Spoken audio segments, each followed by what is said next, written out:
Hey everybody, welcome back to Tim Travels. It's Terry, your host, coming to you from the Loves on, I don't even know what the hell road this is. It's not by the interstate, it's kind of out by the airport, but in Savannah, Georgia. And I know I said I was by the airport in Jacksonville. So yeah, I ended up going back. If you watch my previous video, I ended up going back to UPS, and they had the trailer I brought there unloaded. So I found it, and sorry, my glasses are really dirty.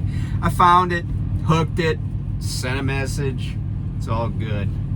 So we're gonna pick up tomorrow morning here in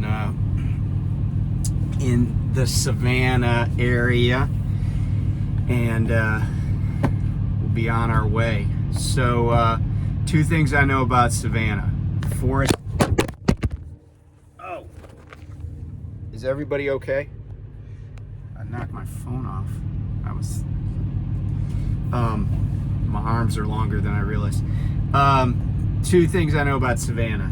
They have a baseball team called the Bananas, and this is where Forrest Gump sat on the bench. I I probably know a few other things about Savannah. Actually, did you know that I think probably the only nuclear-powered commercial ship was called the SS Savannah. And back in the day when 95 didn't go all the way through, and my family, we'd go down to Florida to visit relatives and hang out, and we would drive right through Savannah, across the Savannah River, and the SS Savannah was here in Savannah. And I guess it was never like commercially viable because a lot of places didn't want nuclear powered ships entering their ports. So anyway, but it was a good idea, I guess. Just had limited applicability. Speaking of ships entering ports, I was going to talk about the Key Bridge in Baltimore.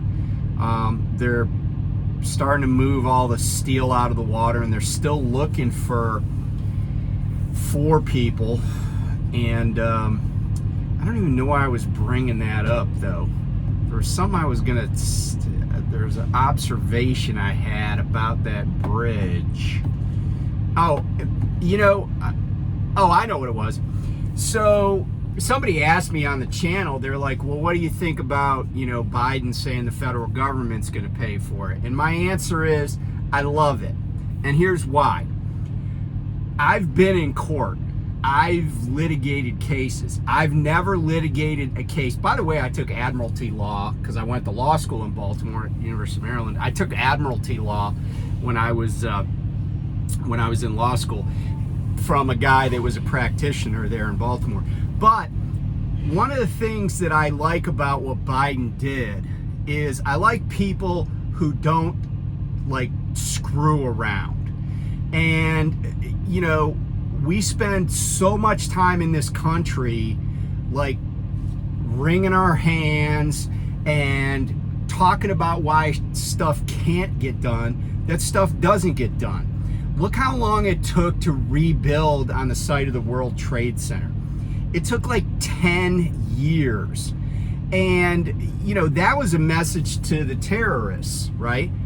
You knock these buildings down, and, we couldn't get our act together for over a decade.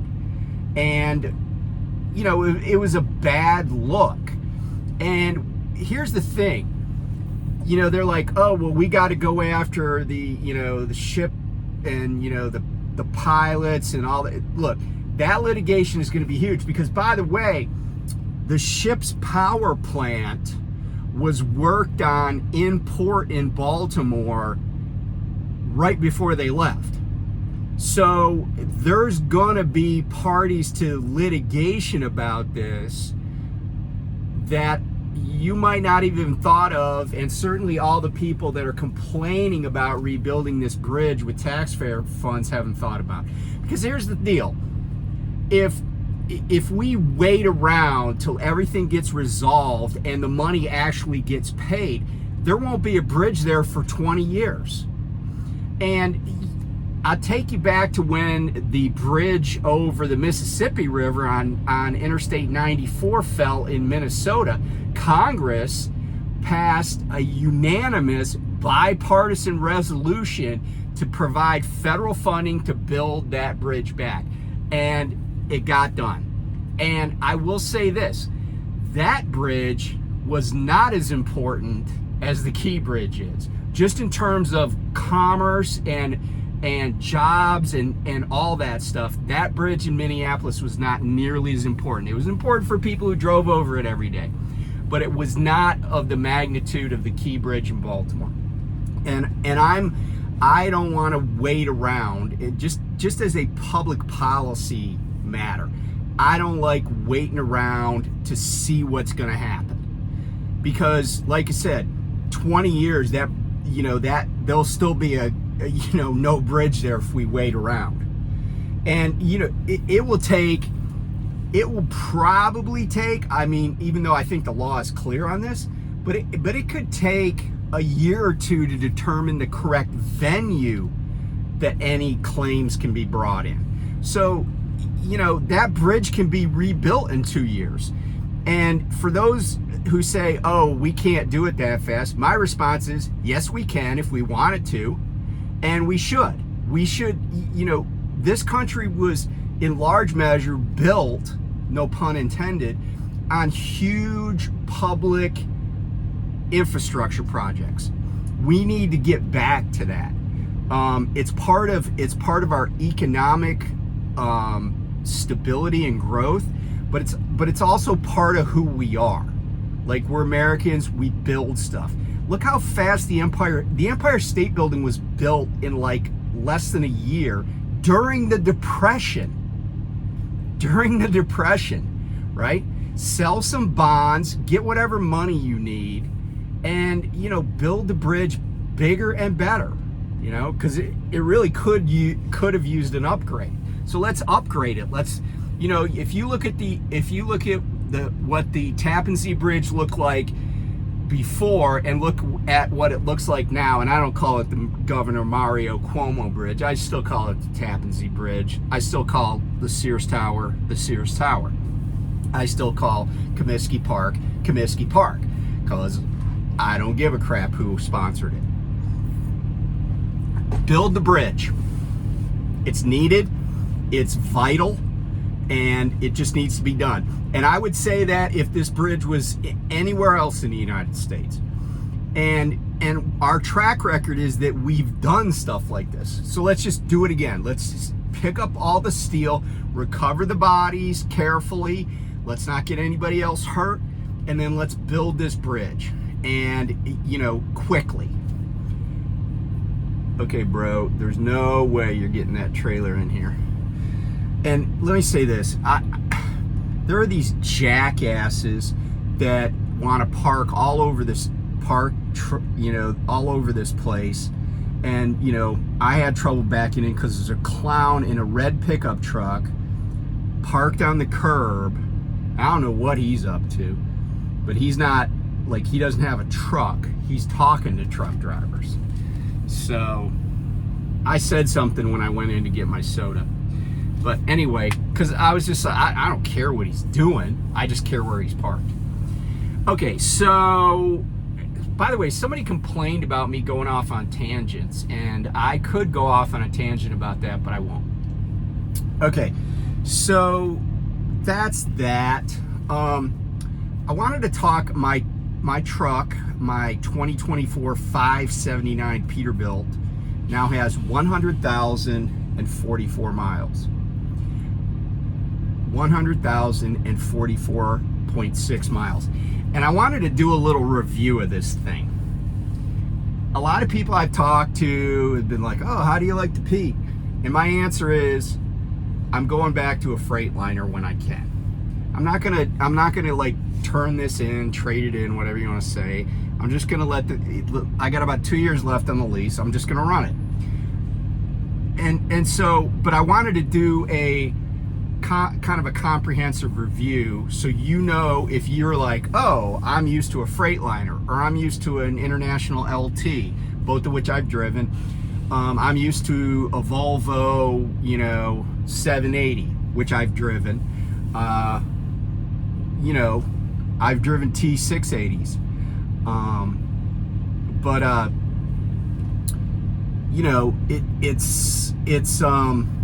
So I'd never driven one of these Peterbilts before I got this one. So let me tell you the positive things that I see about this truck. First of all, I don't get that. They were like golden here. But first of all, the ride is better. But then again, it should be. But here's the thing about the ride on this truck versus the ride on a Freightliner.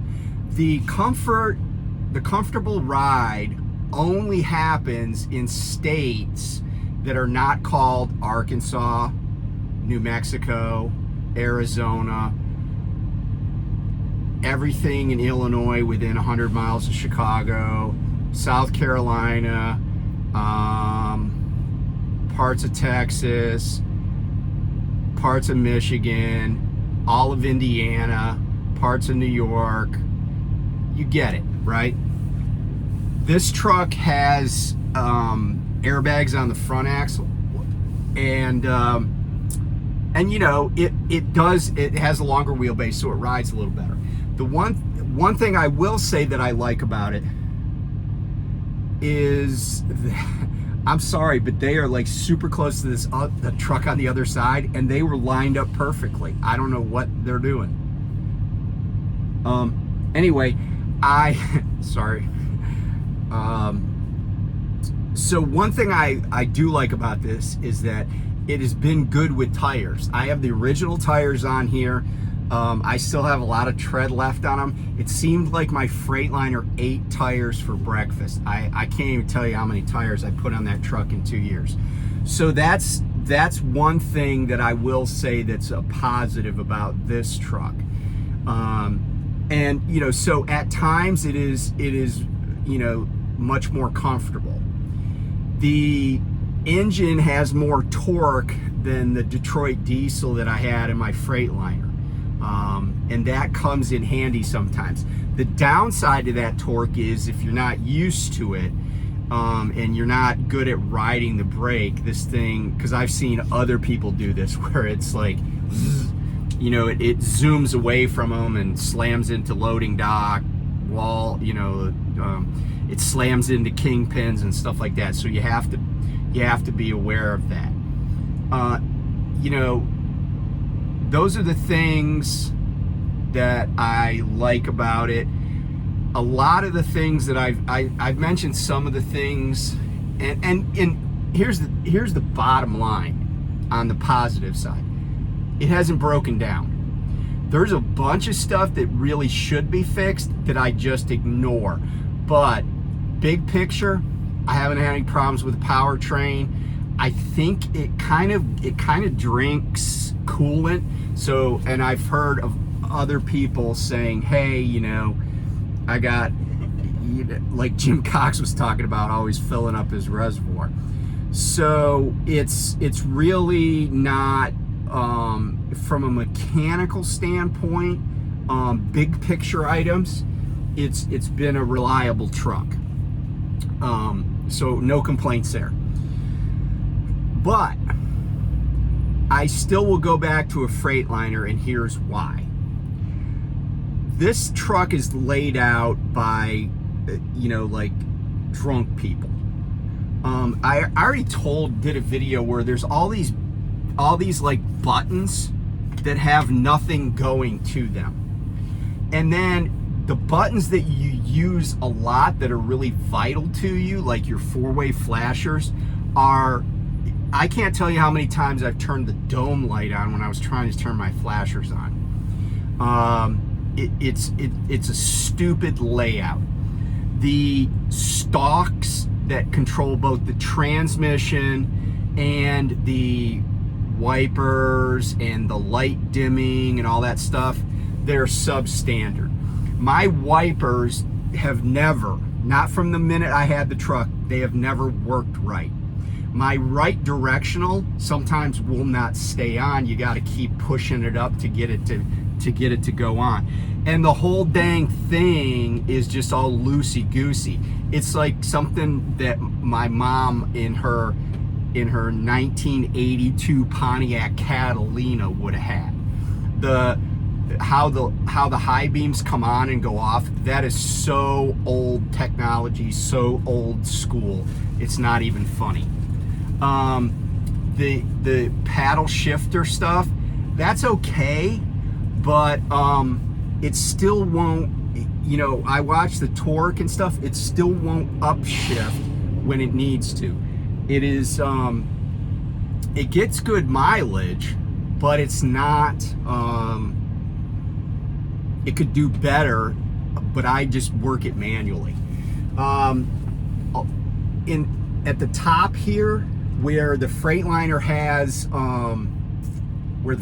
has like glove boxes, it's open. And stuff will fly out if you hit a hard bump. There's a ton of space above my head right here. Here, I'll show you. There's a ton of space up here. It's useless, right? And if you look at these boxes, useless. The side boxes over here, way less deep than on my Freightliner. Like my Freightliner, I kept my black book above my head up here, but this one is so shallow that I keep my black book on the seat in the pocket behind the seat. I used to keep my bills of lading up here above my head, but again, there's nothing to hold them in there, so I have to put them on the back of the passenger seat so they're at least within reach. Storage in the back sucks. Again, tons of room, tons of air, but crappy storage. The refrigerator that came with the truck, it sucks. It's tiny. And, you know, especially when I have a trainee on here, it's who cares if I have a bunk that can fit Andre the Giant? I would rather have more storage. The fit and finish of this truck, I've talked about that in the past too. Like, they don't put anything together with lock washers or neoprene washers that will dampen vibration and sound. Like, you know, the little decorative, like, black pieces that are in the sides of the hood, they rattle. Like, I'll come up to my truck, it's like, it's buzzing, right? I put my hand on that, quits buzzing. I got all sorts of rattles and stuff like that, which I had in the Freightliner, but this is supposed to be so much better a truck. The other thing that I hate about this truck, is the sensor for the, you know, automatic braking / cruise control. I was bobtail the other day in Flagstaff, Arizona, and I was going maybe 20 miles an hour. I was in town, and I was already on the brake. I had brake pressure on, and I was coming up behind a car that was making a right turn into like a shopping center. I wasn't gonna hit him. I wasn't even gonna really get that close. But all of a sudden the truck just slams on the brakes. Like, I skidded. It was like screeching tires. And I'm sure people were like, man, that guy needs to pay closer attention to what he's doing, because he just slammed on the brakes. Well, of course, I didn't slam on the brakes. I was already on the brakes. The truck slammed on the brakes. This truck reacts terribly to vehicles in front of it. There will be a vehicle in front of it, and it will not slow down. It will just wait until, it won't even make the audible or visual that you're signal that you're getting too close. It will just go up behind somebody and then slam on the brakes without any warning. And the other thing it does is when, let's say somebody's merging in front of you and I have the cruise control set at 60, they'll come in front of me at like 63. So they're already going faster than I'm going, and it'll still slam on the brakes. Or or it'll shut the cruise control off. The cruise control on this just shuts off whenever the hell it feels like it. And sometimes, you know, you're just watching traffic, you're not paying attention because it's cruise control, you thought you were on it, just shuts itself off. This truck electronically is way inferior to the Freightliners that I've had. The nav on this truck, it is shameful. It is shameful that Peterbilt would put that 8th grade level piece of crap in this truck. It's not even up to date for roads that I know have been in place for at least 2 or 3 years, sometimes longer. This truck doesn't know those roads are there. And, you know, the nav is suspect, the whole, and you know, the thing will just shut off on you. And people told me that would happen, and I do expect it periodically.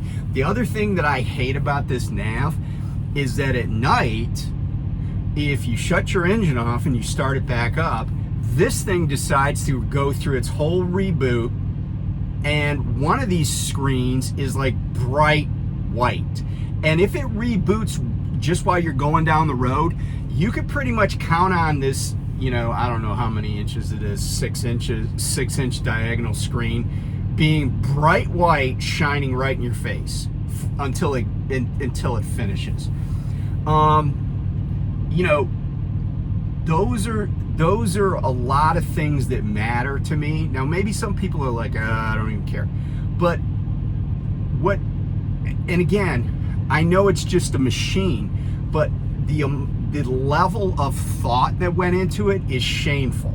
Like, if I was an engineer at Peterbilt and I heard a guy like me talking about this, I'd be embarrassed. But I don't think they are, because they're just all about corporate profits, right? They don't really care what drivers think. That's the crazy thing about these trucks, is the people that are least considered when these trucks are being built are the drivers. This thing, all it is a little cage strapped to a big ass frame with a really powerful powertrain. You know, this truck is not, it has no safety features to speak of. By the way, if you are going to get one of these, I strongly recommend you don't get that escape door in the back. Mine didn't even close tight, and I had, you know, I was driving around with bungee cords holding it closed because it was winter time and cold air would just blow in there, and I've heard other people talking about that. I mean, I will say the top bunk's comfortable because I've slept up there. And the mattress was nicer than the one I had in my Freightliner. I have leather seats, but I paid for them. But on balance, this truck is not worth the money they charge you for it. You might as well, especially if you're buying a truck. And, you know, people talk about depreciation and all that stuff. Everything, you know, these are depreciating assets. I don't really give a crap what the resale value of this truck would be, even if I was buying it. Because typically when I buy something, I drive it till it falls apart anyway. So I don't care about the resale value. So like I said, I'm gonna go back to a Freightliner. You know, Freightliner doesn't make any, you know, they don't put on airs. They're just like, hey, here's what we are.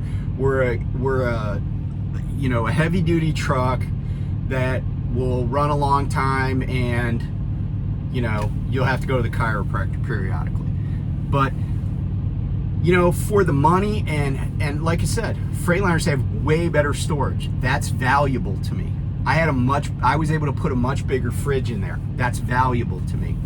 So, you know, and I don't even know that they look better. Like the air dams, I did a video about the left air dam falling off. Well, update sequel to that, the right air dam fell off the other day while we were out in California. I was in the passenger seat, I heard a little bump. Look in the rear view mirror, I see this piece of black stuff. I'm like, pull over, but I think I know what that is. I got out, I was like, yeah, That was the air dam. I mean, crap. Just crap. Shoddy workmanship. You know, I could go on, but it's just cheap plastic crap. Don't let anybody fool you. Oh, they got a couple of little things here and there, but it's still just cheap plastic crap. Okay? And the Peterbilt nameplate is meaningless. And, you know, I watch these guys, like, there's this 389 going by, and I'm like, dude, you probably think you got this awesome truck. You don't. Because I guarantee the same standards that went into this truck went into that truck. And, you know, maybe 30, 40 years ago, Peterbilt was, you know, the gold standard, or KW was the gold standard, and, you know, they're not. And by the way, I had a T680, a 2017 T680. I liked it. I liked the power. That had a Cummins in it with a 10-speed transmission. Sorry, I'm messing with my shoe. I liked that truck, but, you know, but like the interior, I didn't care for that much. It wasn't spacious. It was a good powerful truck, but that was about it. So, you know, I guess I would trade going up hills a little bit slower for more storage space, because the storage space is something I think about on a daily basis. And but, you know, I don't go up mountains with 45,000 pounds in the box every day.